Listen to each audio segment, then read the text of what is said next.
So welcome everybody. This is our session on search and sets functionality in Alma using the new UI.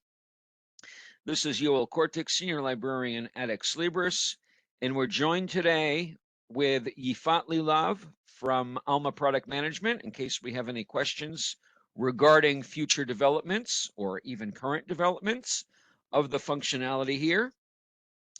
This is part of our ongoing Alma 2023 Roadmap webinar series. By the way, we're already discussing the 2024 Roadmap webinar series, and we'll be releasing that soon. For those of you who are not familiar with our page here, this is the Alma 2023 Roadmap webinar series page. You can get here all the information necessary for the Roadmap webinar series. And in here, you can get both links to the recordings as well as accompanying resources, which we're seeing now. And let's see where we are now. So now we're at November 14th. Hard to believe we're already approaching the end of the year here. Sets functionality in Alma using the new UI for managing sets. And we're also going to be having a session. I just want to notify everybody in 2 weeks, November 29th, free filtering and analytics report by library per staff user. You can register for that here as well. I'm going to send that out in the chat. One moment, please.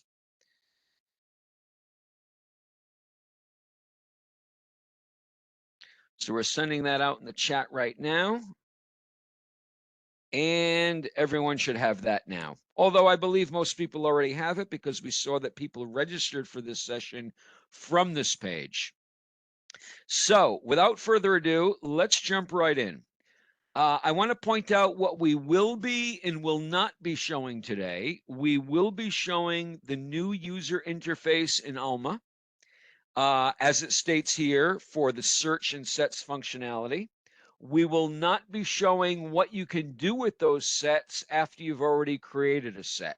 We will be having a session in the beginning of 2024 on the usage of sets, the various things you can do with sets, run a job on sets to globally update them, for example, create a dynamic title level collection set based on a logical set. So there's a lot of other things we can do with the sets, but that we're not discussing now. Now we're limiting ourselves to the new user interface for managing the sets.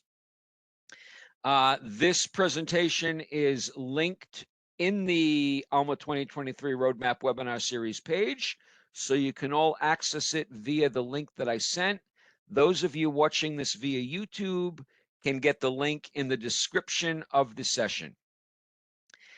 So let's jump right in now and see what's happening here. So here we are in Alma, and let's access the sets. But before we access the sets, I want to point out that this is similar, very similar, to the other new user interface functionalities that we have released. For example, we had a session on the purchase order line task list, which I'm opening right now, where you can see, for example, we have facets on the left, the list of purchase order lines, an option here on the top right to go back and forth between the list view and the split view, the option to select an entity and then edit it on the right side. Same thing in the borrowing requests and resource sharing, borrowing requests and lending requests task list. Again, we have facets on the left. We have a list view and a split screen view. Here's the list view. Here's the split screen view. Same thing for analytics. If I come to the analytics objects list, again, we have everything listed here with a list view, option to go to the list view and the split view back and forth, top level facets on the top. And now if we go to the topic of our discussion today, managing sets, I'm going to admin, manage jobs and sets, manage sets. Again, we have the same general setup where we have the split view, which we're in now. On the top right, we can change to the list view, and then we have the facets on the left. So this is part of an overall much larger change to the Alma user interface, and that is mentioned here in the introduction. We have a whole group of functionalities for usability improvements. I'm going to take a look at this usability improvements here, and this is just part of a much larger picture. So if we come to the usability improvements, again, linked through that PowerPoint, this is one of them, having the option to be able to view all of these lists with the same new user interface that we're going to see is very intuitive, very easy for users to get to a very specific group, in this case of sets. If it was the resource sharing task list, then it would be getting to a very specific resource sharing task list. Same thing with the purchase order lines, etc. So let's start taking a look here. And we're back in Alma now. Let's get out of this and back into Alma. Here we are. So let's start off with the facets. So we've got the facets here on the left. We've also got top list filters here. We're going to talk about those as well. When we're in the facets, we can facet by what is already on the screen here. For example, right now the scope, which we'll talk about soon, is to my sets, and I've got 28. So the facets here are working on those 28 sets. For example, we have 19 logical sets and 9 itemized sets, as we see on the top left, totaling 28. If I change my scope here from my sets to all sets, meaning sets created by anybody and not only me being the logged in user, now it's gone up to 85 sets, being 61 logical and 21 itemized. So the facets here on the left are working according to whatever is already filtered using these filters on the top. And let's do a facet now of what we've got already on the screen using the filters on top. For example, maybe I want only the logical sets. And maybe I want the content type to be all titles. Notice here I clicked more and I got all of them. We don't display them all from the beginning. You have to click here and then you've got all of them. So now, for example, I've selected logical and then I've selected all titles. And then I can say, for example, do I want institution only or discovery? And I'll say institution only, and then I'll say apply. So now we've got the faceted sets. Now we have 24. So of those 80-something sets that we had a moment ago, we've done our facet by only type all titles, only content or institution only type logical. So now we've got 24. We can then remove the various facets, either one at a time by clicking the X next to it. For example, maybe I don't want only type all titles. In that case, I can click this X here. And now I have only the other two facets, which is institution only for the content origin and the type logical. Let's put again the all titles. So I'm selecting the all titles from the content type and I'm clicking on the bottom apply. And now I've returned to all three of those facets. Rather than removing one at a time via the X here, we can also click clear all and that will remove all of them. So if I click here, the clear all, now we're back to where we started with the full set of 85. I'm going to stop sharing for one moment because I want to show something else. I want to log in somewhere else and I want to be careful not to show any kind of login information, but I want to talk about the facet of the origin of the sets. So I'll reshare again. And now we're sharing. So when we came in here, you'll see here we have content origin, institution only, and discovery. There's two different options for content origin. Here in a different environment, I'm coming in to admin manage sets again, and now I have institution only and discovery, and also another facet called network and institution for the content origin. So some of you may see the PowerPoint. This PowerPoint, by the way, shows everything that I'm showing now, but I'm not going to go through the PowerPoint. You can read that on your own leisure time. I'm showing everything live, but just so you know, everything I'm going to be showing today is in this PowerPoint.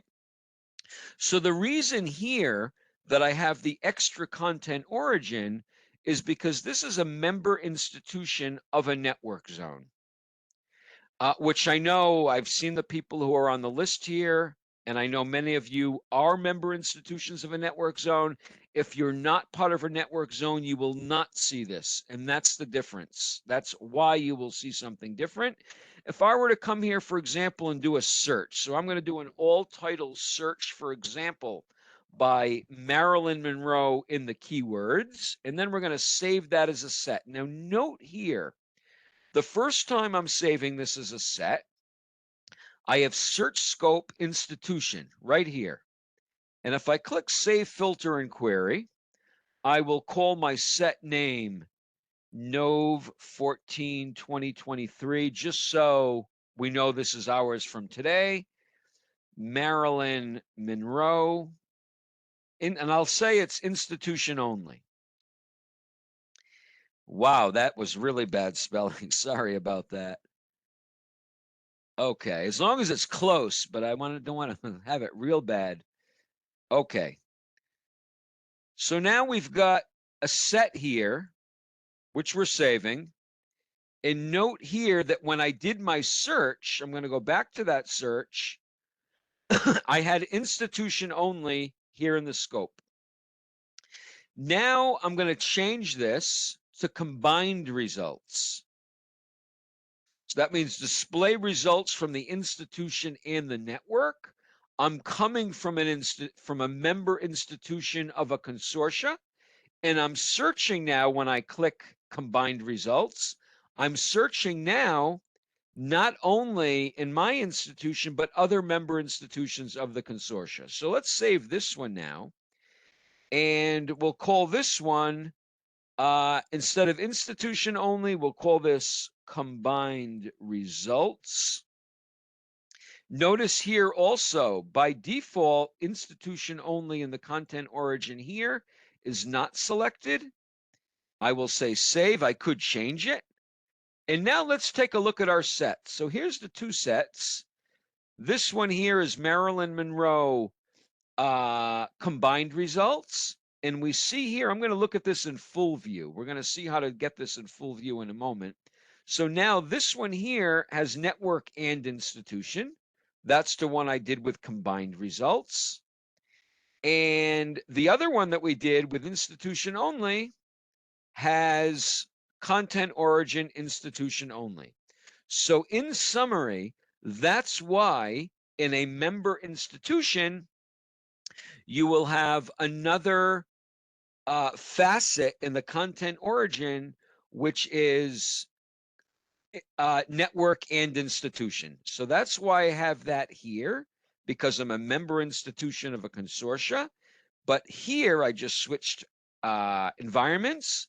Here I don't have this network and institution. Here I only have institution only in discovery because I'm a standalone institution. When I say standalone institution, I mean I am not a member institution of a network zone consortia. Okay, so let's move on. We have seen that it's possible to use these facets. Someone asks an interesting question. Perhaps I should have already clarified that. Someone says, what is content origin discovery again? Sorry, you probably mentioned this already. Actually, I didn't mention it already, and thank you for bringing that up. I should have mentioned it already. So it's possible to do a search inside Alma when creating a set as if you were someone doing a discovery search. For example, if I were to choose here now In fact, let's do it this way. I'm going to create a logical set. From the list of sets, I'm clicking the Create Logical Set here on the top right. And we're going to talk more about all of these buttons and links, etc., as we go along. But to answer the question, what is a content origin discovery? If I click Create Logical Set, and I'll just give this any name, and I say here, actually, let's do it, cancel, an itemized set, excuse me. So here I can say discovery. And I'll give it a name. And then because I chose discovery, when I say create, it brings me to a search where the indexes here are coming from discovery. And then I can do a search here like table of contents, full text. I don't have that in Alma. I have that in discovery in my Primo V. And by the way, this will exist for institutions who have Primo V, which is the majority, but not everybody. So I'm pointing it out. So then I can do a search here as if I'm in discovery and then save it. And then I have a set of records which have been published to discovery, whether it be Primo V or Summon. Whereas if I were to have done, let's go back to the list of sets, create an itemized set and leave it as institution only and give it a name and search, create, excuse me. So here I will not have, I don't have the full text here. I have different fields. I have the fields of Alma. So that's what the content origin discovery is. Did that answer your question, person who asked? Someone asked, does okay, the person says yes, and someone says, does the discovery include CDI records? It includes everything in Alma published to discovery. And you can go play with this. And another thing I should point out here is this is something that you can play with on your own. If you have any kind of questions, not that I don't want to answer your questions, but I'm pointing out for your benefit. This is the managing the sets is a read-only functionality. You're not updating any records here, so you can keep creating sets and testing and do it from discovery and see what your results are and what you do retrieve and don't retrieve, etc. So you're welcome to continue this as much as you'd like. While I'm here, I may as well point out the delete option.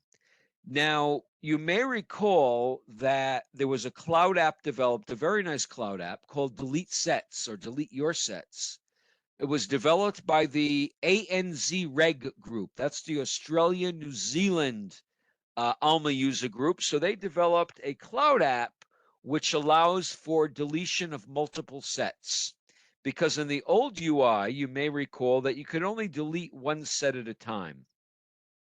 Institutions that have been live for a long time will have many sets already. So you had to go one by one to start deleting them. Here, we can delete them in multiple without the cloud app. For example, you see this delete here, which is not active. It's kind of grayed out. This is called context sensitive. And we have all throughout the UI, the new UI, we have these kind of context sensitive. So right now, this delete option is grayed out. But if I select at least one set, I'm going to select these two that I started to create right now, the D, E, F, and the ABC. And now if I click delete, well, first of all, now I can click delete. Again, if I unselect them, now you see delete is grayed out. If I select them, now the delete is there and I can delete multiple sets. In this case, only 2, but of course I could also delete 100 at a time. So that's a nice lead in to our discussion of the top list sets. So let me change my scope here. The scope by default, when you access the list of sets, In other words, when you say admin, manage jobs and sets, manage sets, the default is my sets. The my sets, in fact, I'm going to go to the manage sets page. I'm going to say manage sets Alma X Libris. Managing search queries and sets. So the my sets, let's even take a look here, is all of those sets which you created. You being the logged in user. So if I'm in my sets, you'll see it says created by, it's all Alicia Chen, because I'm logged in here as Alicia Chen, which those of you who have attended other webinars, which I've given, know I'm usually logged in as Alicia. So these are all Alicia Chen. So that's the default. Like you may recall, many of the task lists before we switched to the new UI would have assigned to me, assigned to others, non-assigned. So it's bringing me in as if it's assigned to me. It's ones that which I created.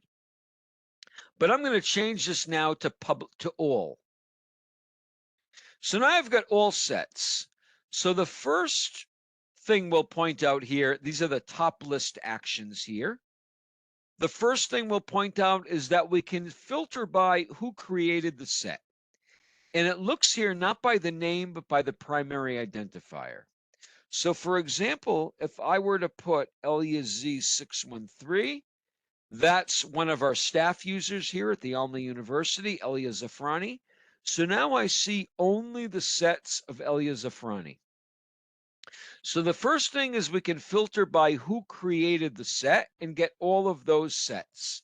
And by the way, someone will probably ask, can I delete sets created by someone else? Yes, I can. And you can see here, I selected 2 of them and I have the delete option. So we can already filter, let me get back there. We can already filter by, after we facet on the left, we can filter by the person who created the set. Someone asked, what about the sets that were created as private? Well, if I say my sets, it doesn't matter if now, by the way, I have nothing because I'm logged in as Alicia and I said my sets and I'm filtering by created by someone else. Let's wait a moment actually, because I'm looking now at what I plan to say. Let's wait a moment on that question about the private sets. So we can search by who created it. We can also search by the name of the set. For example, if I want everything with French in there, and let's change this now to all. So now I've got everything with the word French in there. I'm going to remove that filter. So we saw here that we can use the top list actions in summary to search by a word from the name of the set, not a string, by the way. I just want to point out, because in some places you can search by a string. But here, for example, if I were to say Mon, I get only something with Mon. But if I search for Monroe, hey, now I get everything with. Asterisk. Wild card. Yeah, wild card. Yeah. So I could also use the wild cards, and now I get also Monroe. Same thing here. If I were to say FR asterisk, I'll get France and French, and even free. Free wasn't even in my plan. France and French was in my plan. So you can search also there by the asterisks. Just for the fun, if I were to do that for this I didn't check, the name I checked, but the created by, but just for the fun, if I were to do that, is that going to give me also, let's do this. Yes, it will. Okay, thank you. Let's see. Beautiful. So we can also in the created by, thank you for pointing that out, Yifat. So now we've got also by the user. So the primary identifier and the name you can use cards. Can I do, now I'm doing some debugging, but let's do it anyway. Can I do, let's try this. Can I use a one character thing like a question mark? No. Okay, so you can use an asterisk. All right, and that's sufficient, I think, for our purposes. Yep. Okay, you can use your asterisk in the middle, beginning, or the end. Okay. Then we have the sort options. So let's actually leave Elia Zafrani here. Let's actually get Alicia Chen. Alicia is one of our star staff users here at Alma University. So now we also have a sort by option, and we can sort by creation date or the name of the set, and we can sort by ascending or descending. Now, by default, it sorts descending by creation date, which means you'll see the most recent sets on the top. By the way, when we do the session at the beginning of 2024 on how to use sets, what the sets can be used for, you'll see also that when you run a job and go choose a set, the most recent sets are also on top. So here also, and for example, we see these were created November 13th, November 12th, November 8th, November 3rd. I know there's a lot of Americans on the call here now, so we have the month in the middle in Europe and I think most of the world. But in any case, these are all November. So it's November 12th, November 8th, November 3rd, October 31st. So we're sorting descending by creation date, and that's the default. And of course, we can click there, and now we're by ascending. So we're April 24, May 25, July 5th, etc. Same thing where we can do it by the name. So now it's going to be alphabetical by name. It starts with A, starts with C, starts with E, F, etc. And then also simply by clicking here, right next to it, you can switch between the ascending and the descending. Now it's W, T, S, R, etc. Scope. So we have all my sets and public sets. So all is all of the queries. I'm switching back now to the page describing the managing sets. Then we've got just my sets. When it says your saved queries, your means you, the logged in user. So I'm logged in, so it's everything created by me. Like I said, I'm logged in as Alicia Hen, so it's everything created by Alicia. Now, the person who asked about private, when we say public sets, it's everything that is not marked private. So let's take a little example here.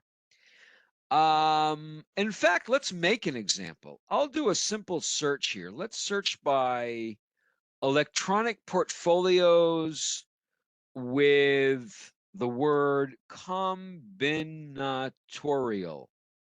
Combinatorial. Okay. So I've got portfolios here with the word combinatorial. And I guess that's a tough one for him. There we go. 52. I thought I was going to find something that had very few with a word like that. So now I'm going to save this, and I'm going to save it as a private set. So private, yes. You see right here, I have private, yes. I'm going to call this combinatorial private. I'll even spell it properly. Nov 14, 2023. So now I have a private set. Yes. And now I'll say create logical. No, I'll do another search here. And now I'm going to save this, save query on the top right. And now I'll call this not private, just so I can have a nice example. And of course, I need to say no. Save. Okay. So now if I put in here the word think I have it in my mouse. Combinatorial. And I say public sets. Now I only have that one. I said public sets, so I have only the one that is not private. But if I say all, now I have both of them. So person who asked the question was, what about private sets? Let me see. Let me make sure I answered the exact question. The person asked, oh, there's been so many chats, I can't even find it. Okay, there it is. What about sets that were created as private? Okay, so that's your answer. If we say all, we get all of them. And if we say public sets, we do not get the private. Ifat, did you want to say something? Yes, I think that there is a certain role of, I don't remember by heart which role, that in order for you to see private set of other people. So not everybody can see all private. So it depends on the roles. I don't remember. It's somewhere in the documentation. I can check. Okay, thanks a lot. Okay, then we've also got, there can be a set called inactive. Not called inactive, but with an attribute inactive. Someone said we cannot hear Yifat. So Yifat, please, if you're on a microphone or something, before you get that role that allows to see or not see private, see if you can do something with your microphone. Okay, so now I have status inactive. There are cases where you can make a set active or not active. You see this toggle button here, active, not active. So the reason a set may want to be, or you may want to make a set inactive, is you may want to not delete it because it's still useful. However, it may be that you may want in the future that it's used. When I say is used, these sets, which we're going to talk about in another session, can be used, for example, to do a global update of items, portfolios, to export to somewhere, etc. And you may not want other people to do it, to use it. However, you may want in the future and you don't want to make it all over again. So in that case, you could make it inactive. So that covers the top list actions. We saw that we can sort both by name and creation date, both ascending and descending. We can view all sets. Then we can view my sets, being the sets created by the person who is logged in.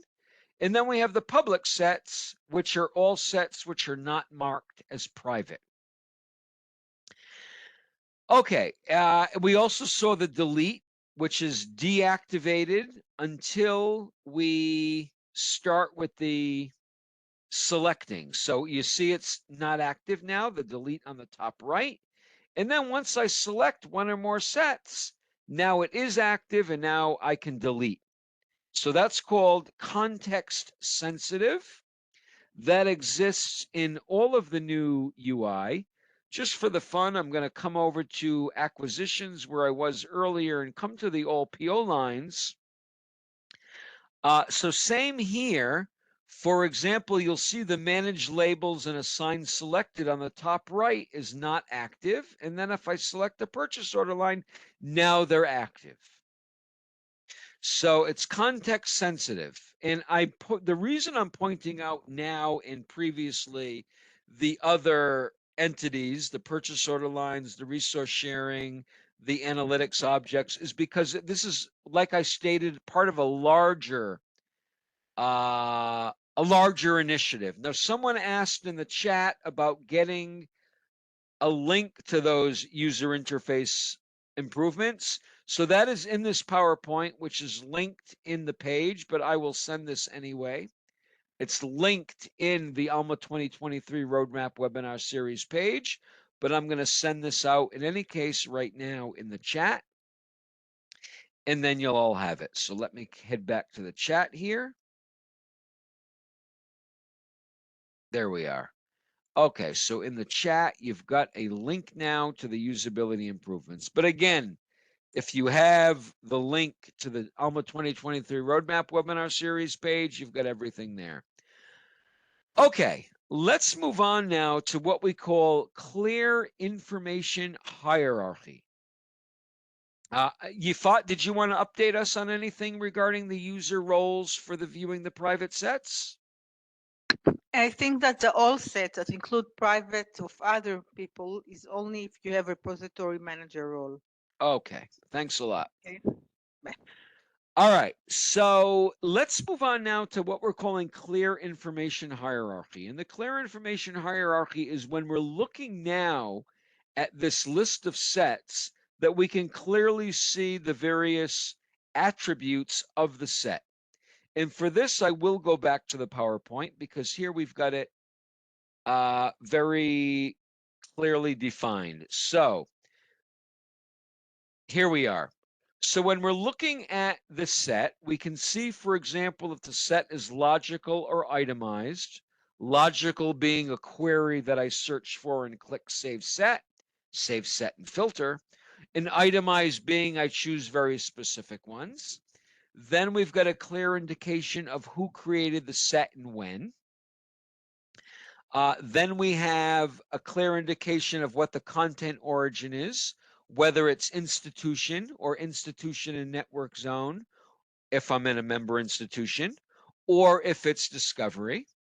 Then we have a clear indication of what kind of set it is. Now, when we talk about a set content type, rather than list the full amount here in the managing sets and queries, we already have a full link here to set content types. So set content types, and again, we'll talk about this when we do the session in the beginning of 2024 on how to use sets. We can have sets of all different types. By the way, not only based on bibliographic and inventory data, but also on what we call administrative data. Administrative data being, for example, acquisitions, courses, users, reading lists, not things which are bibliographic like author, title, etc., and not things like inventory like the portfolio and the item and the digital object, but administrative data. So those are the set content types, and that's also something that's clearly visible via the clear information hierarchy. So now that we see this, what we can search, what we can view in the clear information hierarchy, let's head back to Alma and see what we've got here. So I'm looking at a list of sets. In fact, let's even search for everything with Monroe. We might even get Monday here because I'm doing MON and an asterisk. Okay. And let's switch this to all. So what do I see here? Let's actually get a larger amount here. So what do I see here? I see if it's itemized or logical, which is the type right here where I'm selecting. I see if it's active or not active very clearly. Then I see if it's institution only or discovery. I see what kind of set it is, the content type. For example, here it's all collections. Here it's user. Here it's all titles. Here it's digital titles. I can see who created it and when. For example, here I've got Alicia, Elia, Bettina, different dates, so I can clearly see that. And I can click on the user and see the details. That's in many places in Alma, by the way. You can, when you see a user, you can click on it. Then we have what's called a badge. This says filtered set and contains filtered set.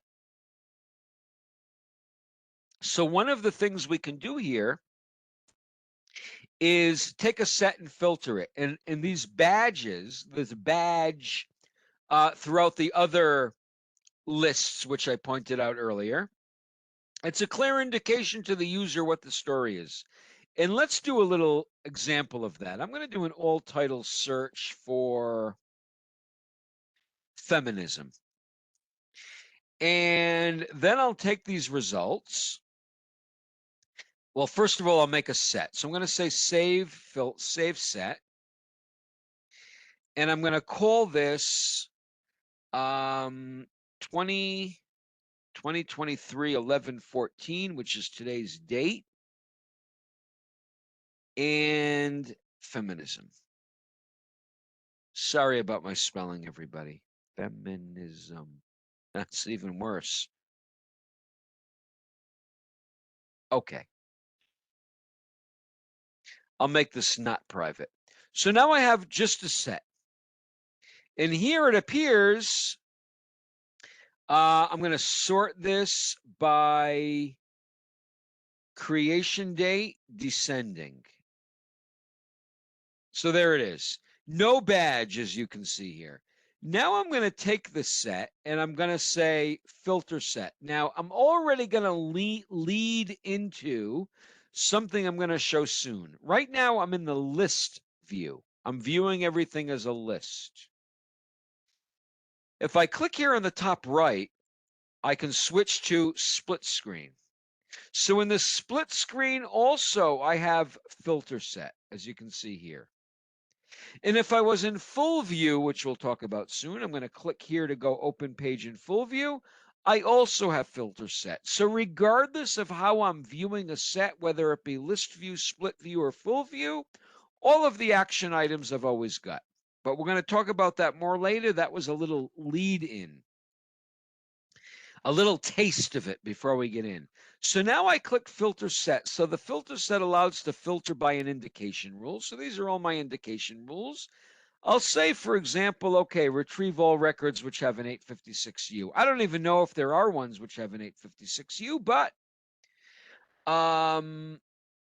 the fact is I'm filtering a set. I don't want this private. I'm going to say feminism filters has 856U and filter.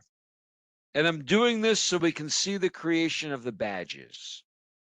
So it says a job was run to filter it. I'm sure it's either running or already done. It's already done. I went to admin monitor jobs. It's done.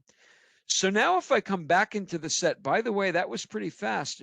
It did 2,102 records in a few seconds. Let's head back now to admin manage sets. And now you can see my original set now says contains filtered sets. And the filtered set itself, the one I made, says filtered set.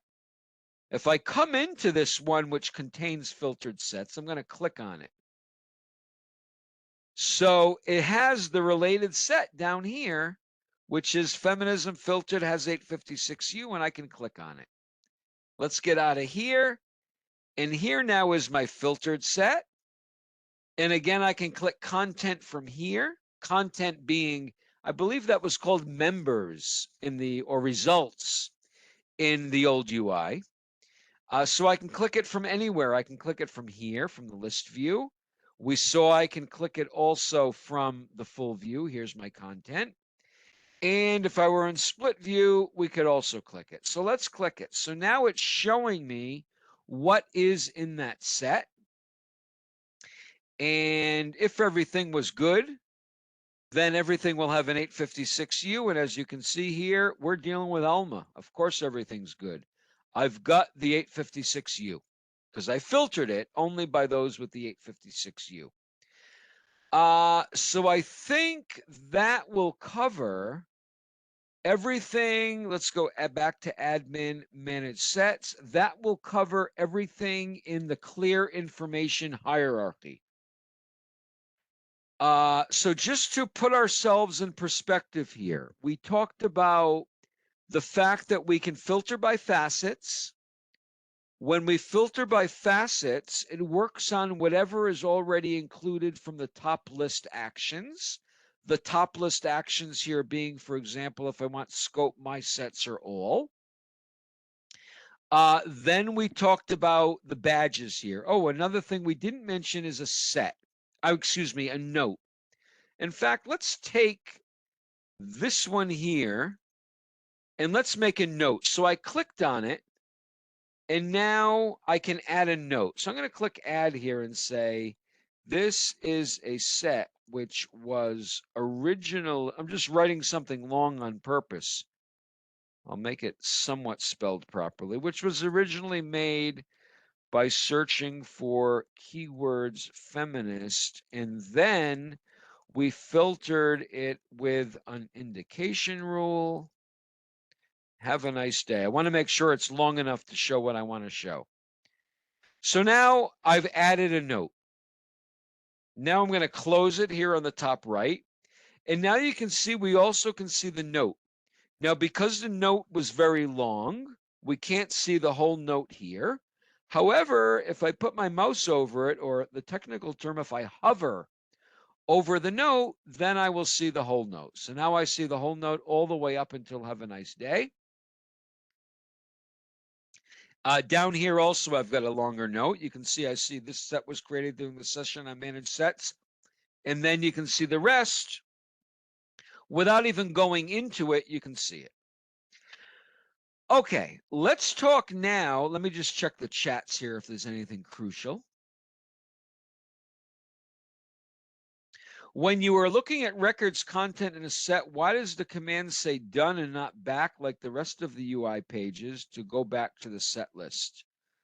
Let me try to duplicate what you're saying. When you're looking at the records, why does it say done and not back? Let's see if I click content. It means done. I'm done with adding content to this set. Uh-huh. Okay, thank you. Did everyone hear EFOT? Because before someone said they didn't hear EFOT. Okay. So actually, we are done with updating content to the set, and so the terminology is done. And now we go back to the managed set, and we have all content within. Okay, great. Thanks, Lilach. I mean, thanks, EFOT. I don't know why I said Lilach. That's my daughter's name. Sorry. All right.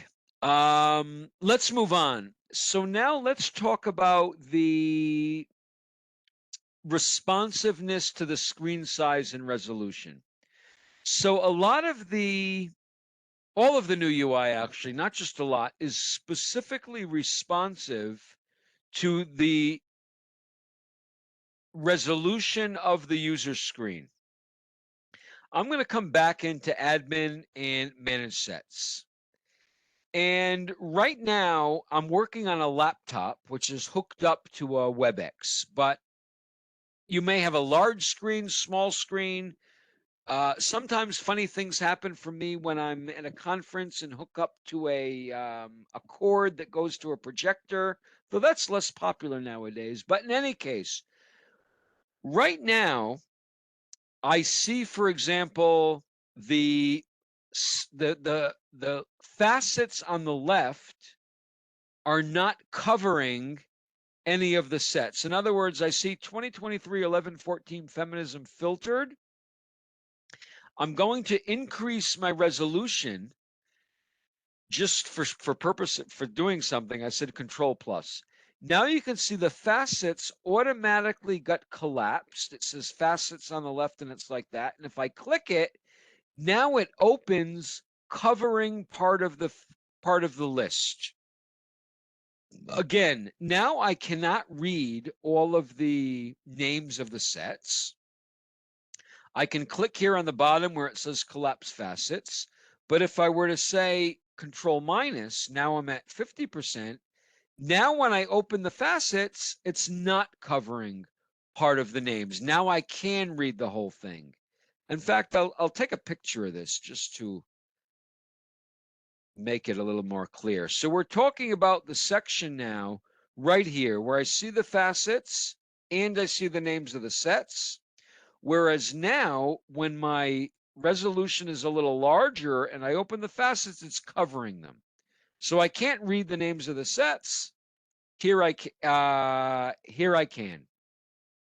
So if you're playing at home or in your office and you're looking at the PowerPoint or you're looking at this video and you see something different, that's one of many places where it depends on the resolution of your screen. Now, let's move on. Also, if I click now, I'm in a large resolution. You see it says here when I clicked on these three dots, these lines, excuse me, we've detected you are working on a low resolution screen. Your view will display in responsive mode. You can disable it, etc., etc. We're not going to go into the whole disablement. Now, if I reduce it to 50%, now this is changed to list view and changed to split screen. So now I can change back and forth. This is the list view, and this is the split screen. And if I select on the left an entity, I'm saying an entity because it works the same in all of the lists. In our case, it's sets. So if I click an entity on the left, I see the details of that entity on the right, and then I can change it. I can edit it. For example, I can decide I want to make this set of Sheryl Sandberg in Discovery. I want to make this not active, and I want to make it private. So I can automatically edit it without even opening it up into another screen. The old UI, I'd have to double click it. I get an edit set screen, and I start doing it there, and then I save.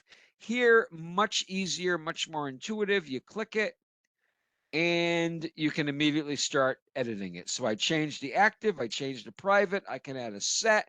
I can add a note. This includes records with Sheryl in the title and in Discovery, just so I have something.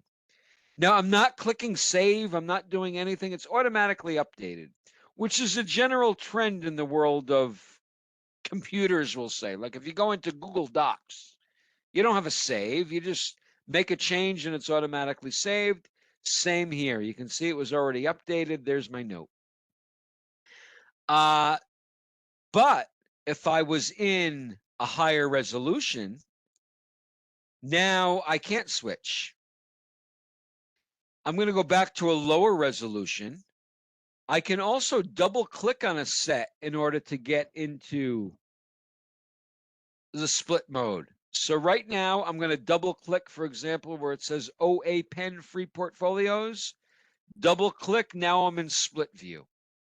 From split view, I can go to the full view by clicking here, open full page view. Now I'm in the full page view. I can click here to return to the split view. Now I'm in the split view. By the way, you'll see here, this is another example I'm going to show now of resolution responsiveness. I'm going to take a picture here also. You see I have 4 columns. 4 columns. I've got a column here of the name of the set. Then I have a column here of the type, who created it, and when. Then I have a column of the badges and notes. Then I have a column of the content where I can link to the content or do other actions on it with those 3 dots, which is called action items. However, if I were to drag this, maybe I want to see more of the details of the set on the right. If I were to drag this to the left, now I only have 3 columns, if you notice.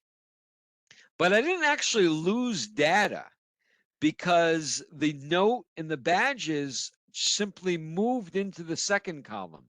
See, now I have 3 columns, and here I had 4 columns. But note, this filtered set and this note here on the top of the first one have moved to here. So it's fully compliant with your resolution.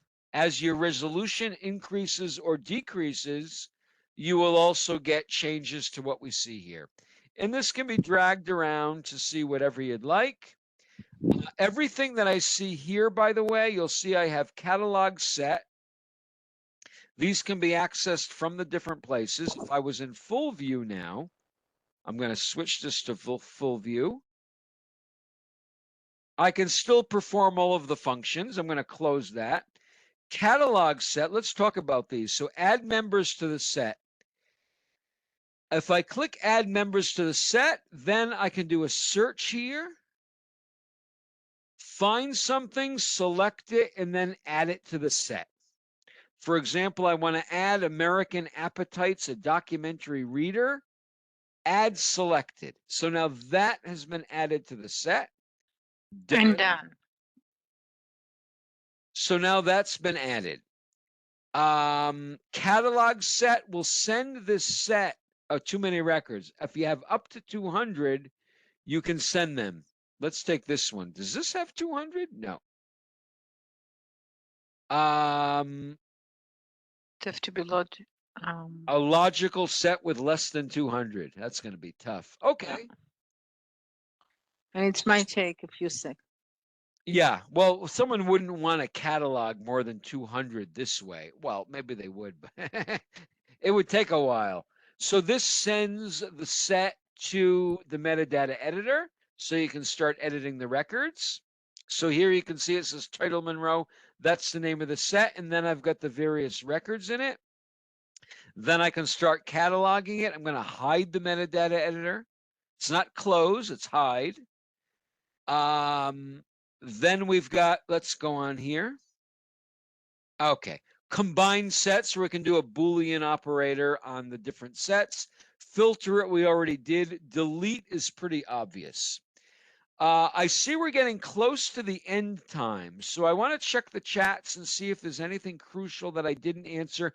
Yifat, is there anything you would like to point out from a development point of view, which I didn't mention, which you think the participants could benefit from? First, I think you covered it great. Maybe just to mention on February release, on a few months from now, you will have customization gear on the right top left, on the right corner, that allows you to define which details you want to see in the list and which facet you want to see or you want to hide, and additional customizations so you can remove redundant data that you think it's too much for your view. Are And you we have a lot you're referring to the same type of functionality which we have in the regular repository search where a user can click here and Yeah, decide what he yeah, does or does not want to? Okay, yeah. great.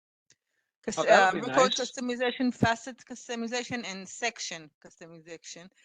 And what else we do have Wait, already if you planned thought, to, so you mean we'll be able to determine what we want to appear here in the facets and in what order? yeah, if there are facets that Wow, you are that not sounds using great. it, so you can just hide them.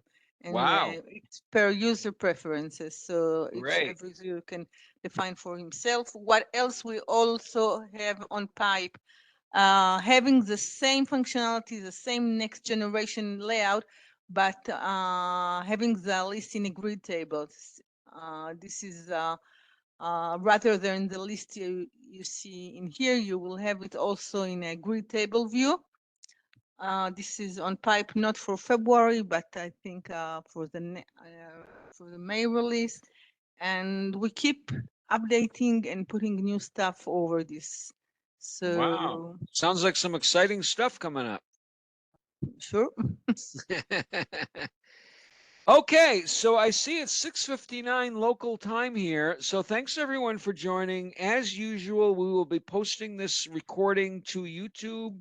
We will send out to the Alma list a link, and of course, it will also be on the page which we pointed out at the beginning, the Alma 2023 Roadmap Webinar Series page. And like I stated, we're already deep in discussions on the Alma 2024 webinar series. So stay tuned for that. And thanks everyone for joining. And Yifat, I almost called you Lilach again. And Yifat, thanks Great. again for all that insight. Have a nice day, Thank you. everybody. Bye bye. Bye bye.